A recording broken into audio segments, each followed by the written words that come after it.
Jean-Baptiste, bonjour. Bonjour. Juan aussi, bonjour. Bonjour Gérard. Alors vous êtes tous les deux présents dans cette petite manifestation. Vous pouvez m'expliquer un petit peu, nous expliquer de quoi il s'agit? On commence par qui? Bon, je peux commencer. Vas-y. Tu peux commencer. Donc en fait, il se passe que la situation au Pays Basque est à la fois en train d'évoluer beaucoup et à la fois de plus en plus dure et de plus en plus répressive. Nous on fait partie d'un comité solidarité avec le peuple basque et il y a eu récemment à Bilbao une manifestation, tout récemment, c'était il y a une quinzaine de jours, une quinzaine de jours. Une manifestation de 60 000 personnes, ce qui représenterait en tout cas bien plus d'1 million de personnes à la dimension de la France, puisque le Pays Basque est 20 fois plus petit que la France en nombre d'habitants, pour exiger le respect des droits des prisonniers politiques. Il y a beaucoup de prisonniers basques, dont beaucoup en France, donc plus de 150 en France, pour exiger donc... Et en Espagne, il y en a combien? 650 au total, il y a 800 prisonniers politiques sur les deux États. Ah ouais. Et donc l'idée c'est de respecter, de demander le respect de leurs droits, la reconnaissance du fait que ce sont des prisonniers politiques et aussi arrêter les mesures d'éloignement, puisque le principe étant que ces prisonniers basques sont éloignés le plus loin possible du Pays Basque, en l'occurrence beaucoup autour de la région parisienne par exemple, et donc pour leur famille c'est des transports, c'est le coût de la visite, donc c'est plus de difficultés pour les voir, c'est les risques, les accidents de voiture, tout ce qui va avec.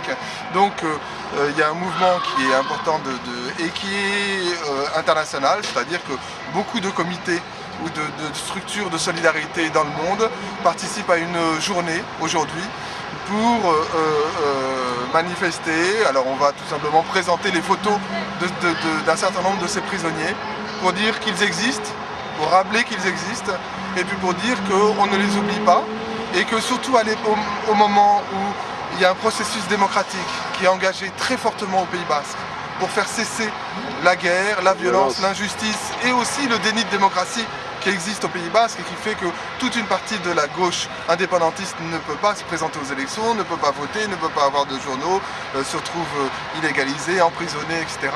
Il y a un mouvement très fort, appelé d'ailleurs par tout un groupe de personnalités internationales comme Desmond Tutu, Frédéric Clerc, etc.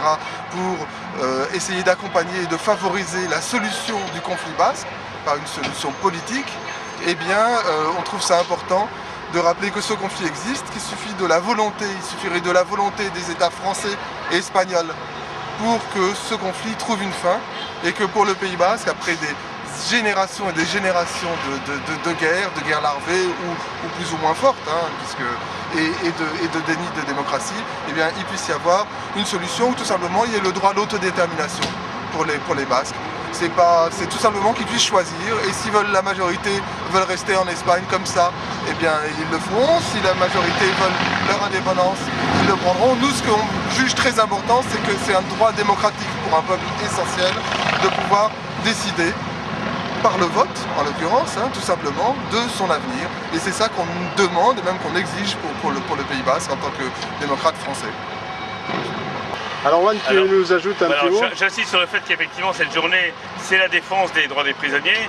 La plupart de ces prisonniers, que ce soit dans l'État espagnol ou dans l'État français, sont en situation de détention préventive depuis des fois de très nombreuses années. Il y a 2 militants, une dizaine au total qui ont été jugés à Paris le mois dernier. Ça faisait 6 ans qu'ils étaient en détention préventive, mais comme ça il y en a des centaines. Ces prisonniers doivent effectivement regagner le Pays Basque.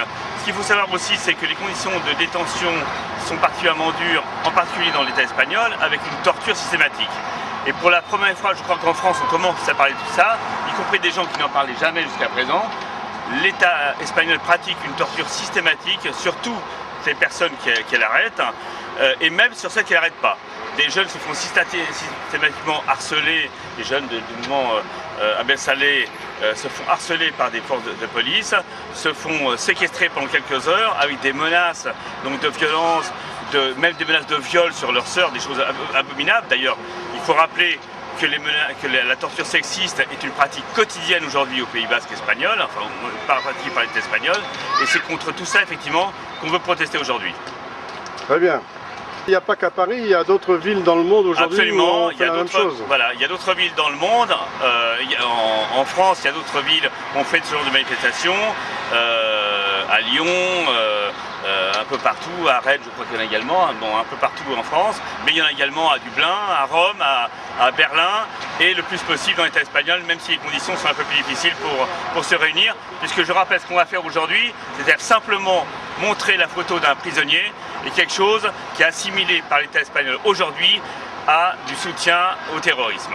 Donc, alors, même s'il ne s'agit pas de militants de TA qui ne sont coupables d'aucun crime et qui sont préventifs pour la plupart. Aujourd'hui, ce qu'on fait donc, c'est aujourd'hui quelque chose qui est possible ici, mais qu'on ne peut pas faire dans l'État espagnol, qu'on arrivera à faire, j'espère, demain, grâce à l'effort de tous, parce que, comme le disait Jean-Baptiste, il y a aujourd'hui un grand mouvement populaire au Pays Basque pour une solution démocratique. Et ce mouvement populaire est partagé par toute la gauche Abel Saleh, qu'elle soit aujourd'hui, qu'elle fasse partie de la gauche légale pour certains et de la gauche illégale pour un grand nombre d'entre eux. Mais tout le monde se rejoint sur le fait qu'il faut arrêter cette violence, arrêter de part et d'autre. Il y a déjà une partie qui a déjà dit qu'elle arrêtait la violence. Maintenant, c'est à l'État espagnol de dire qu'il arrête aussi la violence d'État contre le peuple basque et qu'on sorte de ce conflit dans la liberté de tous. Ok.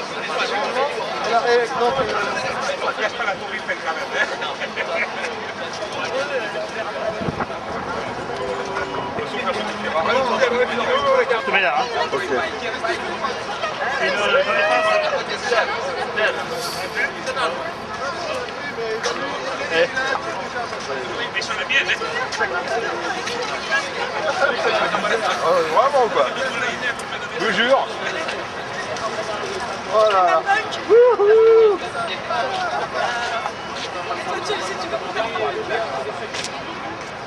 C'est le gaz des fascistes. Blaireau, là. Ouais, Blaireau.